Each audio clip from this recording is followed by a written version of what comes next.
Bonjour à tous et bienvenue dans le 12-45, mercredi 4 octobre, voici les titres.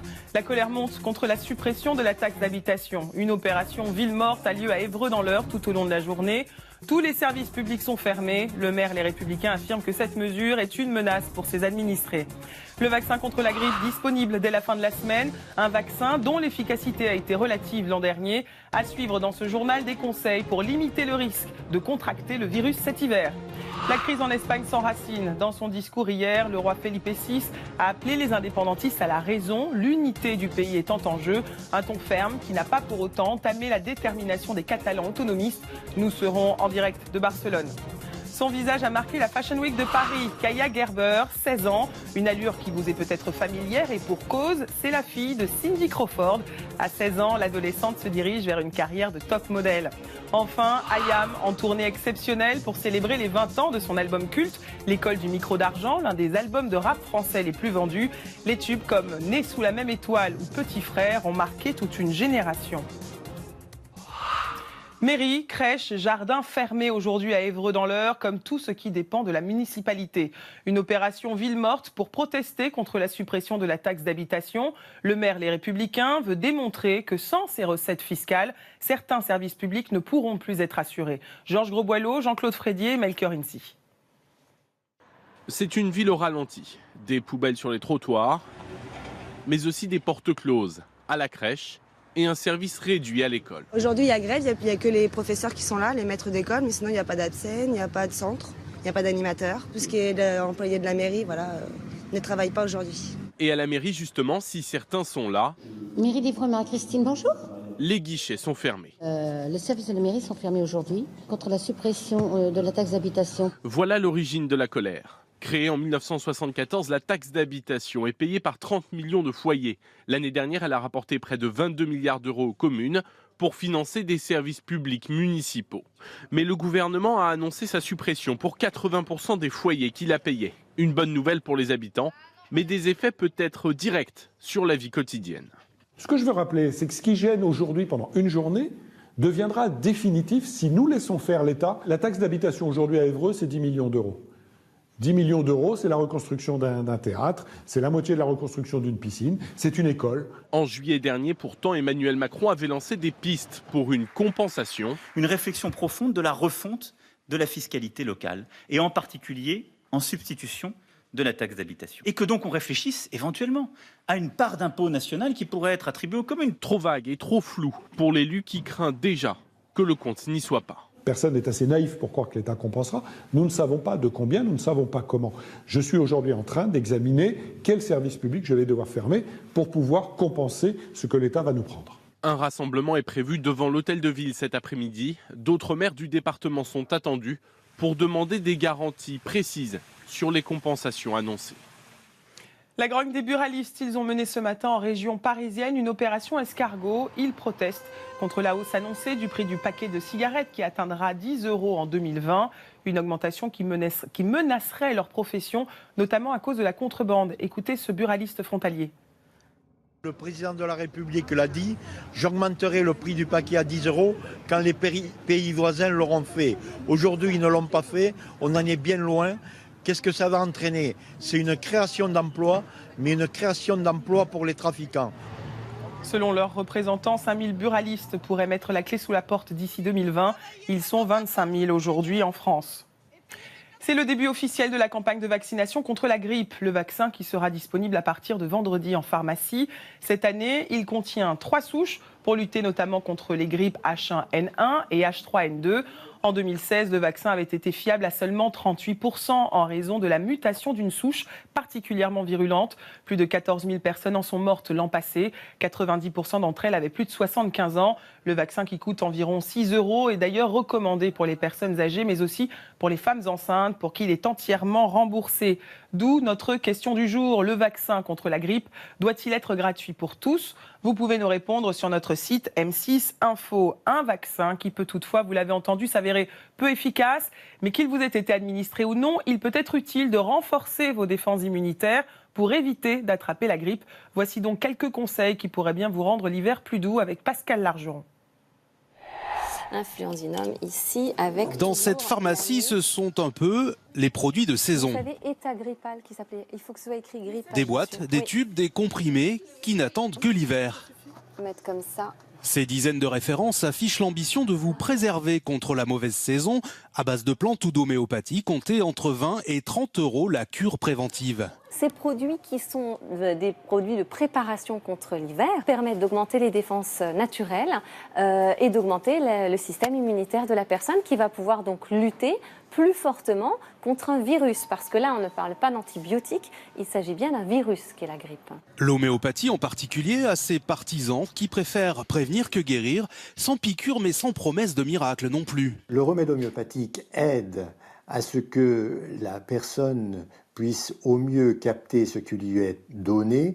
La vitamine D par le soleil, de la vitamine C, c'est un travail qui ne se fait pas avec une baguette magique. Et qui doit s'envisager sur le long terme, comme les cures très à la mode de produits dits de la ruche. C'est directement sécrété par les abeilles dans la ruche. Gelée royale, pollen ou moins connu, la propolis. C'est une résine que les abeilles récupèrent sur les bourgeons de certains arbres et qu'elles vont transformer ensuite avec leur salive et de la cire pour en faire effectivement un désinfectant de la ruche. Si tous ces produits ont pour vertu de renforcer le système immunitaire d'une personne en bonne santé, seul le vaccin reste recommandé par les autorités de santé. L'Espagne est-elle au bord de l'implosion? Le roi Felipe VI s'est exprimé hier pour dénoncer l'attitude des indépendantistes catalans qui menacent, a-t-il insisté, l'unité du pays. Un discours au ton ferme qui donne la mesure de la crise que traverse l'Espagne. Laetitia Simoes. C'est une allocution inédite qui a été regardée par toute l'Espagne hier soir. Ces autorités catalanes ont remis en cause le sentiment d'unité nationale et de solidarité qui unit et rassemble les Espagnols. Leur comportement irresponsable peut mettre en péril la stabilité économique et sociale de la Catalogne, mais aussi de toute l'Espagne.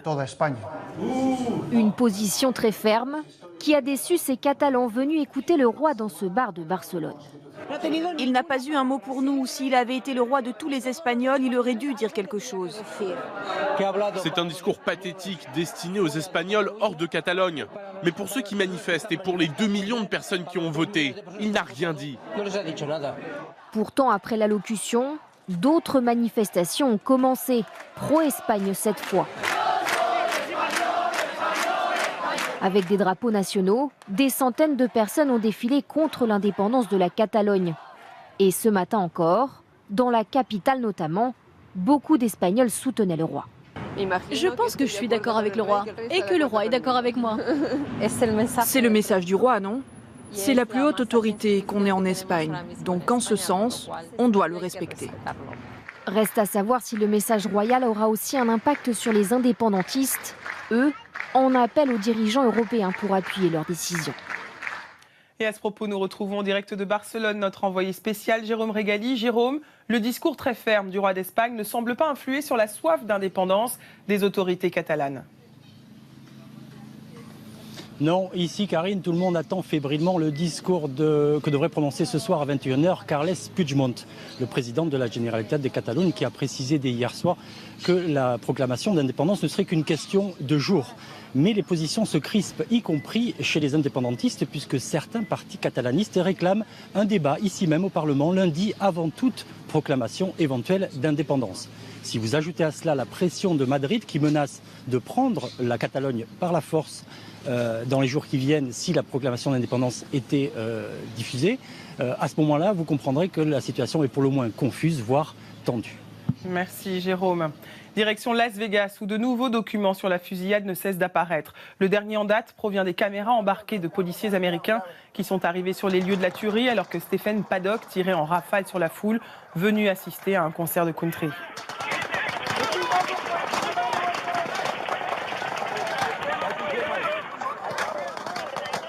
Dans la chambre d'hôtel dans laquelle l'homme était retranché, 19 armes et des centaines de munitions ont été retrouvées. Un arsenal de guerre que les enquêteurs ne s'expliquent pas. Ils comptent sur la compagne de Stephen Paddock de retour aux États-Unis pour percer ce mystère. Marie Meyer. Voici les premières images de l'intérieur de la chambre d'hôtel de Stephen Paddock. Des armes dans la baignoire et au sol, À côté, le corps de l'assaillant qui s'est donné la mort avant l'arrivée de la police. Un arsenal impressionnant que l'homme de 64 ans aurait transporté dans 10 valises. Pour les enquêteurs, le retraité aurait bien minutieusement préparé son attaque. Le fait qu'il ait toutes ces armes dans sa chambre prouve que c'était prémédité. En plus des armes, il avait installé des caméras à l'extérieur et à l'intérieur de sa chambre. Une caméra avait notamment été installée sur ce chariot devant la porte de la chambre pour surveiller l'arrivée de la police. Une préméditation, mais toujours pas de mobile.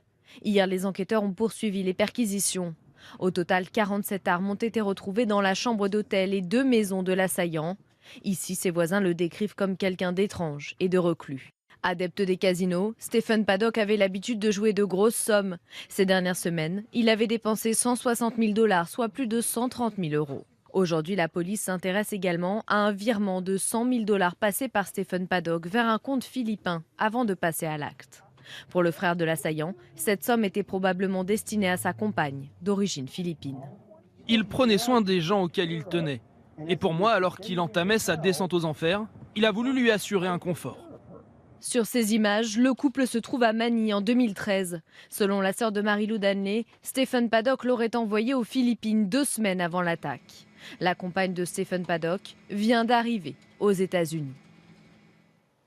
En France, le profil du tueur des 2 jeunes femmes, Laura et Maurane à Marseille dimanche, intrigue toujours les enquêteurs. Après la perquisition de son domicile, c'est son téléphone portable qui est en cours d'analyse. La police tente par ailleurs de comprendre pourquoi il a reçu un virement de 2 000 € peu avant de passer à l'acte. Le lien avec Daesh, qui a revendiqué cette attaque au couteau, est toujours mis en doute. 5 personnes de l'entourage d'Ahmed Anachi ont été interpellées hier, 4 hommes et une femme qui sont toujours en garde à vue. Les suites de l'enquête sur l'incendie qui a coûté la vie à 5 personnes, dont 4 enfants à Mulhouse lundi. L'un des habitants de l'immeuble a été mis en examen et incarcéré. L'homme de 28 ans a avoué avoir mis le feu en jetant un mégot de cigarette dans une cave. Il aurait voulu se venger de voisins trop bruyants. Arrêté peu après les faits, il était déjà connu des services de police pour des incendies volontaires. Monsanto, poursuivi en justice par une mère de famille. En cause, le glyphosate contenu dans les pesticides commercialisés par la firme américaine. Il serait à l'origine du handicap de son fils. Elle va porter plainte dans 15 jours, une première en France, alors qu'aujourd'hui, Bruxelles se penche sur la question du glyphosate. Frédéric Mazy et Guillaume Petit. Théo n'a que 10 ans, mais s'apprête déjà à subir sa 52e opération. Le garçon qui souffre de malformations à l'œsophage et au larynx vit depuis sa naissance avec une trachéotomie, un trou à la base du cou, seul moyen pour lui de respirer. Une différence qu'il apprend à gérer avec ses parents pour concilier une scolarité presque normale et des hospitalisations régulières. Donc on commence par l'échographie. Je m'essouffle beaucoup. Par exemple, le sport à l'école, quand on fait de l'endurance, je peux pas tellement. Il n'a pas de colère, et ça, on est heureux de ça. La colère, on l'a nous, mais on essaye que lui ne l'ait pas. Une colère lancinante, ravivée à chaque fois qu'elle foule cette herbe, là où tout, selon elle, aurait commencé. En 2006, Sabine est enceinte lorsqu'elle affirme avoir passé du désherbant contenant du glyphosate dans sa carrière d'équitation. J'étais enceinte de 3 à 4 semaines et donc je ne le savais pas. Et c'est pile à ce moment-là que se formaient les organes qui après ont été mal formés chez Théo. Un produit vendu en termes marketing comme inoffensif à l'époque. Je me suis dit, qu'est-ce qu'il va dire quand il va se rendre compte que c'est parce que sa mère a passé du produit qu'il se retrouve dans cet état. Il m'a dit, mais de toute façon, maman, tu savais pas. Pour les parents de Théo qui comptent porter plainte, il va falloir désormais prouver le lien entre ces malformations et le glyphosate. En face, le fabricant Monsanto, qui n'a pas souhaité répondre à nos questions, part avec un argument de poids. Le produit est pour l'heure autorisé. Bruxelles souhaite même qu'il le soit encore 10 ans. La France s'y oppose, sans pour autant vouloir l'interdire complètement. Les parents de Théo le savent, le combat qui s'ouvre sera long. L'avocate Raquel Garrido, porte-parole de la France Insoumise, n'aurait pas payé ses cotisations sociales à la caisse de retraite des avocats depuis 6 ans. C'est ce qu'avance ce matin le Canard enchaîné. Elle devrait plus de 32 000 €. Aucune poursuite n'aurait toutefois été engagée pour l'heure à son encontre. On en vient à ces destins heurtés. Des enfants victimes de maltraitance que la justice choisit de placer pour leur offrir un environnement stable dans des familles d'accueil ou des institutions. L'une d'elles, la Fondation Action Enfance, nous a exceptionnellement ouvert ses portes. Nous avons pu suivre le quotidien de deux frères qui vivent dans ce village d'enfants depuis 6 ans. C'est un reportage de Caroline de Juglar, Stéphane Garabed et Gaël Courcel. Il est 7h15. Comme tous les jours, c'est l'heure du réveil pour Lucas et Thomas. C'est l'heure. Depuis 6 ans, les deux frères de 11 et 10 ans habitent cette maison. C'est l'heure d'aller à l'école. Ils ne connaissent pas leur père. Leur mère a des difficultés à assurer leurs besoins et leur sécurité. Que du beurre? Beurre et Nutella. Oh, pas les deux. Beurre ou Nutella. Ils ont été placés dans ce village d'enfants. Coralie, leur éducatrice, connaît leurs petites habitudes par cœur. Thomas, c'est très dur. Il adore les grasses mat, donc du coup, il faut y retourner plusieurs fois en douceur. Et à partir de la 2e, 3e fois, on peut allumer la lumière, mais pas avant. Au total, 6 enfants vivent ici. Après un bon petit déjeuner, c'est l'heure de l'école. Cette année, Lucas va au collège. Asseoir. Thomas est encore en primaire. Thomas, est-ce que tu te rappelles de ta poésie qu'on a appris hier? Oui. Est-ce que tu peux me la réciter, la première strophe? Vas-y. La blanche école où je vivrai n'aura pas de rose rouge, mais seulement devant le seuil un bouquet d'enfants qui bougent. Bah, c'est bien. Parfait. À l'école, il retrouve ses copains. Franchement, ça se passe plutôt bien. Bah, c'est l'endroit où il crée du lien. Et du coup, après, nous, on essaye d'amplifier ces relations en invitant les copains au village ou inversement qu'ils aillent chez les copains et tout. Protéger et éduquer des enfants en danger, c'est l'une des missions d'Action Enfance. Financée à 80% par les conseils départementaux, cette fondation a construit 11 villages d'enfants dans l'Hexagone. Elle y accueille des enfants victimes de maltraitance ou de négligence parentale, placés sur décision du juge des enfants. En moyenne, les enfants restent 5 à 7 ans en village, contre 13 à 18 mois en famille d'accueil ou dans d'autres structures. Une réussite qui passe notamment par l'investissement des éducateurs. Ici à Amilly, 8 maisons accueillent 57 enfants au total. Nous retrouvons Coralie. Pendant l'école, elle profite du calme pour effectuer des tâches administratives. Ça va de la simple inscription à une activité extrascolaire. Du coup, notre plus gros boulot, c'est réaliser les notes qui vont servir aux juges lors des audiences pour prendre des décisions sur le placement des enfants. Vers 15h, Bocard, le deuxième éducateur de la maison, prend le relais. Salut Bocard, ça va? Et toi? Ouais. Ça a été aujourd'hui? Ouais, ça a été ton repos? Ouais, ça va. Pas de rendez-vous médicaux? Pas de rendez-vous médicaux. Ah si, il faut que tu rappelles le docteur pour le renouvellement d'ordonnance de Thomas. D'accord. Un travail collectif qui permet de suivre les enfants au plus près. À l'extérieur, Thomas est justement de retour de l'école. En fin d'après-midi, les deux frères ont chacun leur activité. Foot pour l'un, poney pour l'autre. Comment tu fais pour arrêter ton poney? Je fais doucement, comme ça. Ouais, c'est bien. Pour le faire tourner? Comme ça, à droite, à gauche. Dans leur chambre, chacun s'est construit son petit cocon. Pour ces enfants placés, être loin de ses parents est parfois vécu douloureusement. Voilà, ça c'est toutes mes photos de ma mère. Elle est comme ça, elle a tout le temps cette coiffure-là. Elle a ce visage-là tout le temps et je l'aime bien. C'est important pour toi d'avoir des photos de ta maman ici? Ça te Oui, permet parce un peu... que comme ça, dès que je suis énervée, je peux les regarder. Et que comme ça, moi, je pense à elle. Pour donner des repères aux enfants, les éducateurs organisent les repas. À table, les gars! Comme de vrais parents, ils lisent aussi des histoires pour s'endormir. Le petit castor se réveille, il bâille, puis s'étire sur les feuilles sèches de la lutte de ses parents. À demain. Karine dort sur place pour veiller sur eux toute la nuit. Est-ce qu'on dort bien? Non. Il faut qu'on soit alerte, qu'on entende. Généralement, je ferme pas ma porte. Certains collègues ferment la porte, moi je la ferme pas. Parce que j'ai peur de ne pas entendre. S'il y en a un qui est malade ou quoi que ce soit.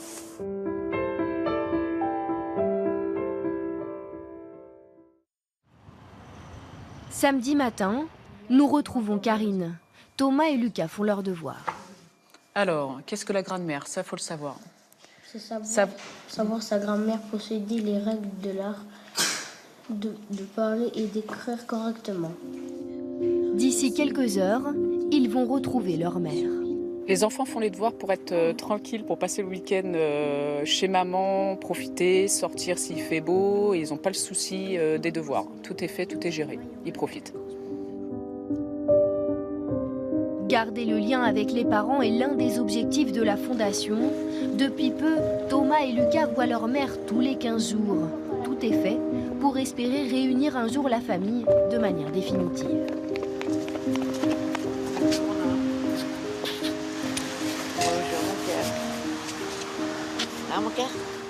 Vous allez bien? Bonjour. Je vous ai remis ça. C'est des documents à signer pour le collège et puis l'école primaire pour Thomas. D'accord. Une petite victoire. Pas à pas, la maman de Lucas et Thomas reprend confiance. Chaque année, 700 enfants sont pris en charge par la Fondation.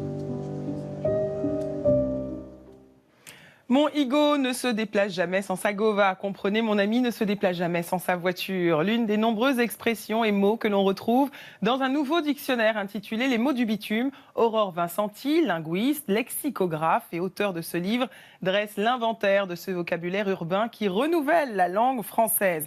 Alors combien y a-t-il de mots dans ce dictionnaire? Eh bien plus d'une centaine. Ces mots, extraits de nombreux textes de rap, ont été compilés, mais pas seulement. Des précisions historiques et étymologiques ont été apportées par l'auteur. Le mot marave, par exemple, qui se rapporte au terme de bagarre en argot, nous viendrait du mot martave, qui signifie mourir en sanskrit, langue indo-européenne ancienne. Autre exemple avec le mot kif, qui apparaît déjà dans des textes français dès le XVIIe siècle. Ce mot, entré dans le dictionnaire en 2005, nous vient de l'arabe kef, qui exprime un état de béatitude et de plaisir. Alors, quelle est la figure de style la plus utilisée dans ce vocabulaire urbain? Eh bien, c'est le verlan, dont vous connaissez bien le principe, qui consiste à retourner un mot. Prenez par exemple le terme croquer, qui devient kécro, ou encore perché, qui se transforme en chépère. Autre figure de style très répandue, mais moins connue, l'apocope, qui se rapproche de l'abréviation. Exemple avec le terme déter, qui est une apocope de déterminer, ou l'expression askip, qui est la traduction condensée de « à ce qu'il paraît ». Fashion Week, runway, catwalk, c'est un tout autre vocabulaire essentiellement anglais qui s'emploie dans l'univers de la mode. Un univers emballé par un tout jeune mannequin, Kaia Gerber, 16 ans, de tous les défilés cette semaine à Paris. Une débutante au visage pourtant familier. C'est en effet la fille de Cindy Crawford. Ingrid Carré. Début septembre à New York, il y a eu comme une faille spatio-temporelle, une sorte de bond dans le temps, 30 ans en arrière. Non, ce n'est pas Cindy Crawford qui défile, mais sa fille, Kaia Gerber. Joli fruit de l'union entre le mannequin star des années 80-90 et l'homme d'affaires Randy Gerber, Kaia sort de l'ombre de ses parents et rayonne enfin sur les podiums. Ça y est, la signature de mon premier défilé. Je pense que ce sera différent à chaque show. Mais au fond, quand tu le sens bien, faut y aller. Il va falloir beaucoup s'entraîner. Oui, il faut s'exercer, mais à partir du moment où la musique commence, on oublie tout et il faut se donner. Et la jeune fille de 16 ans a beaucoup donné. Elle a fait sensation sur toute la saison de la Fashion Week pour l'été prochain. À New York donc, mais aussi Londres, Milan. En Italie, elle a été la star de 5 défilés dont Prada ou encore Versace, où maman a fait aussi une apparition version vintage. Si chez les enfants Crawford, le fils a hérité du grain de beauté, c'est bel et bien Kaia qui scintille aujourd'hui comme ici, au pied de la Tour Eiffel pour la maison Yves Saint Laurent. Chez Chanel, c'est elle qui a ouvert le bal. Un honneur.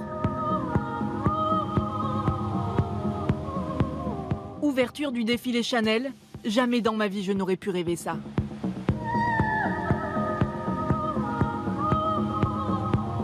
C'est sûr, Kaia Gerber va faire couler beaucoup d'encre dans les magazines de mode. La relève est assurée. Snapchat en réalité augmentée, la fin de la carte d'identité physique en Pologne et Donald Trump qui lance des rouleaux de papier aux sinistrés de Porto Rico. C'est la Minute Web de Pascal Maïcognan. Donald Trump essuie de nouvelles critiques. Cette fois, c'est pour son comportement hier à Porto Rico, où il a lancé des rouleaux de papier absorbant aux sinistrés de l'ouragan Maria. La séquence tourne en boucle sur les réseaux sociaux. Pour beaucoup d'internautes, le geste est irrespectueux et plus proche de celui d'un basketteur que d'un président. Dès l'année prochaine, les Polonais pourront utiliser leur téléphone comme carte d'identité. Un papier sera toujours fourni, mais une version numérique du document sera accessible via une application sécurisée, assure le gouvernement. La Pologne suit l'exemple de l'Estonie et lance un grand plan de dématérialisation des documents officiels. Viendront ensuite permis de conduire et autres cartes d'étudiants. Au milieu d'un parc, une œuvre de Jeff Koons apparaît, en réalité augmentée et en 3 dimensions. L'artiste américain s'est associé à Snapchat pour exposer virtuellement ses statues colorées. Plusieurs villes figurent au catalogue, Paris, Los Angeles ou encore Sydney. C'est un animal domestique pas comme les autres. Cette alpaga est une star d'Instagram où plus de 30 000 personnes suivent ses aventures. Certes, il fait quelques bêtises, mais à en croire son propriétaire, un adolescent australien, s'occuper de lui est plus simple que de s'occuper d'un chien.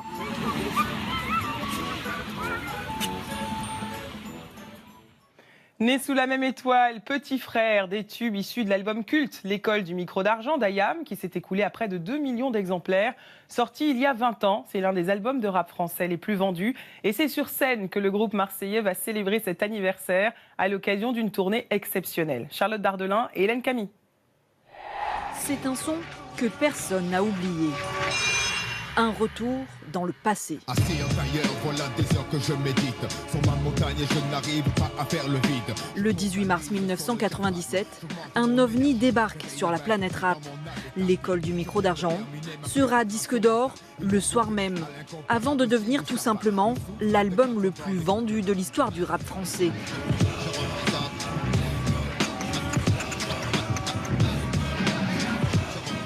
20 ans plus tard, les rappeurs marseillais savourent le succès avec toujours le même étonnement. On n'a jamais eu la pression. C'est ça qui est marrant dans ce groupe-là, on a eu la pression que l'album nous plaise. Les années 90, c'était un peu plus fou, on va dire culturellement parlant, on sentait que ça partait dans tous les sens. Des gens ont grandi avec nos musiques et c'est maintenant qu'on a, on a une forme de retour. Car les ados d'hier sont toujours là, eux qui ont grandi avec Petit Frère.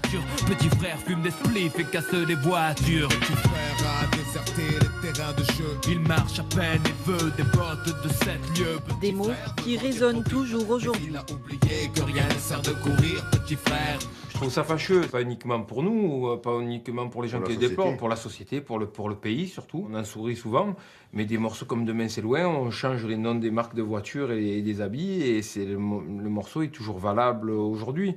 Ici, le rêve des jeunes, c'est la Colt GTI, sur Takini, tomber les femmes à l'aise comme Manny sur Scarface. Plus de 20 ans, Kayam rappe les mots avec énergie, dans la même dynamique, donner à la jeunesse l'envie de se battre pour demain. Je pense pas à demain, parce que demain c'est loin. Voilà, c'est la fin de cette édition. Merci à tous pour votre fidélité. Tout de suite, votre série Scène de ménage. Ce soir, le 19h45 avec Xavier Demoulin. Et à demain, dans le 12h45. Bel après-midi à tous sur M6.